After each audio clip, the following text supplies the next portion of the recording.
Assalamualaikum warahmatullahi wabarakatuh. Salam sejahtera bagi kita semua. Bertemu lagi dengan saya Budini dari SMP Negeri 1 Pangandaran. Pada video kali ini saya akan melakukan praktikum fisika menentukan massa jenis benda beraturan dan tidak beraturan. Sebagaimana telah diketahui, massa jenis merupakan kerapatan suatu zat yang diperoleh dari hasil pengukuran massa per satuan volume benda. Nah, jadi rumus massa jenis itu massa per volume, di mana satuannya yaitu kilogram per meter kubik atau gram per sentimeter kubik. Jadi, semakin tinggi massa jenis benda, maka semakin besar pula massa benda tersebut setiap satuan volumenya. Nah, tujuan praktikum kali ini yang pertama, mengukur massa benda menggunakan kaca. Yang kedua, mengukur volume benda beraturan menggunakan mistar. Yang ketiga, mengukur volume benda tak beraturan dengan menggunakan gelas ukur. Yang keempat, menentukan massa jenis benda beraturan dan tidak beraturan. Adapun alat dan bahan yang akan kita gunakan, yang pertama ada neraca digital, lalu ada mistar, ada kubus materi berisi 6 buah jenis bahan yang berbeda,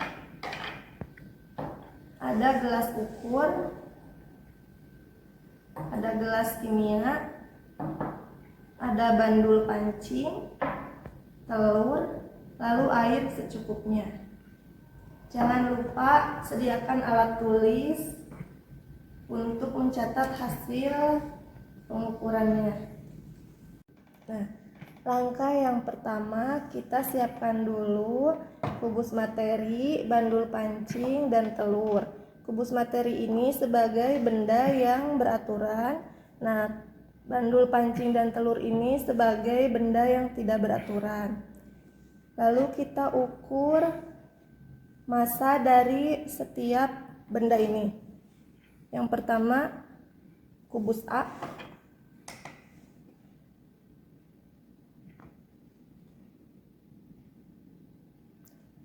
(66,2 gram).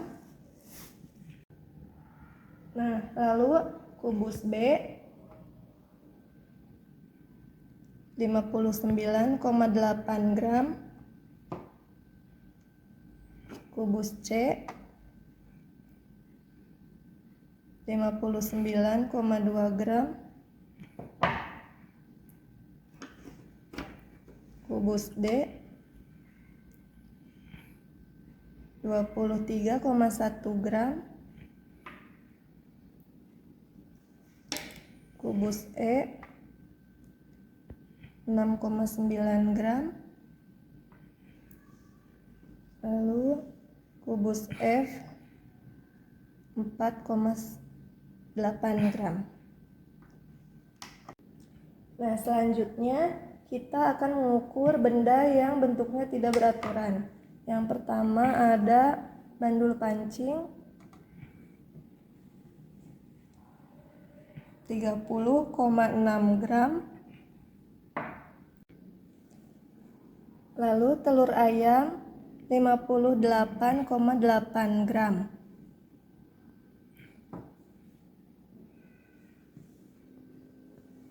Selanjutnya kita akan mengukur volume kubus dengan mengukur panjang, lebar, dan tingginya. Panjangnya 2 cm, lebarnya 2 cm, tingginya 1,9 cm.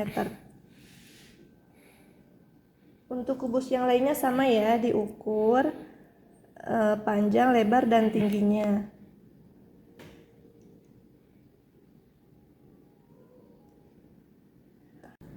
Nah, langkah selanjutnya kita akan mengukur volume benda yang tidak beraturan menggunakan gelas ukur yang sudah diisi air. Di sini saya menggunakan volume air 10 ml sebagai volume awal.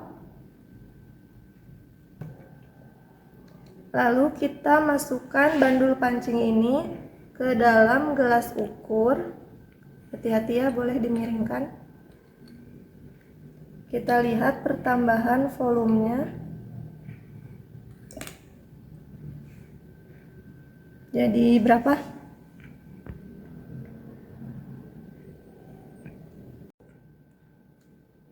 Nah, ini skala terkecilnya itu 0,5 mili ya. Jadi ini ada di garis ke-6 sehingga pertambahan volumenya itu 3 mili. Nah, untuk mengukur volume telur bisa digunakan gelas kimia ya, dengan volume awal air 150 ml. Nah, kita celupkan telurnya, hati-hati. Volume akhirnya menunjukkan skala 200 ml. Berarti volume telurnya 200 dikurangi 150, 50 mili ya. Nah, ini hasil pengukuran yang sudah kita lakukan tadi. Hasilnya sudah saya tuliskan pada tabel pengamatan dan volumenya sudah dihitung. Tinggal kita hitung massa jenisnya. Nah, sudah dihitung ya massa jenisnya dari perhitungan massa dibagi volume. Diperoleh massa jenis masing-masing benda seperti ini. Dari kubus materi ini nilai-nilai massa jenis dari hasil percobaan itu lebih besar dari ketetapan yang ada di tabel massa jenis ya. Nah, ini dimana besi hasil percobaan massa jenisnya 8,71, sedangkan dalam tabel massa jenis itu 7,9. Kuningan massa jenisnya 9,2, dalam tabel ketetapannya 8,4. Tembaga massa jenisnya 9,5, dalam tabelnya 8,9. Aluminium massa jenisnya 2,9, dalam tabel 2,7. Plastik ini massa jenisnya 0,86, dalam ketetapannya ini massa jenisnya antara 0,85 sampai 1,4, bagaimana tergantung jenis plastiknya. Untuk kayu massa jenisnya 0,6, dalam ketetapan ini kisaran 0,35 sampai 0,98. Dari yang saya baca, kalau yang 0,6 itu kayu jati ya. Nah, untuk massa benda yang tidak beraturan, ada bandul pancing massa jenisnya 10,2. Kira-kira bahan apa itu bandul pancing?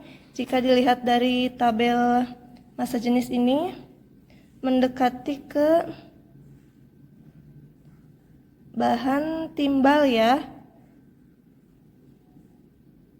Jadi bahan bandul pancing itu besi timbal. Lalu telur ini nilainya mendekati atau lebih besar sedikit dari ketetapannya. Dalam tabel ketetapannya 1,033, hasil pengukuran kita 1,176. Nah, jadi jika diurutkan dari massa jenis yang paling kecil itu ada kayu, karena massanya juga bisa dilihat ini paling ringan ya.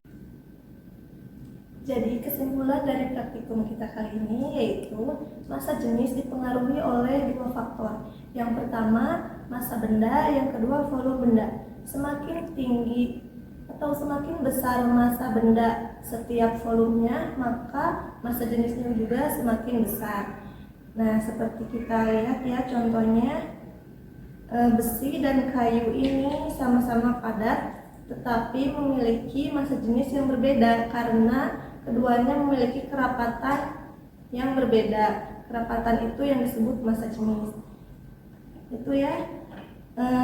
Cukup sekian dari saya, semoga bisa dipahami dan bisa menambah pemahaman kalian mengenai massa jenis benda. Terima kasih. Wassalamualaikum warahmatullahi wabarakatuh.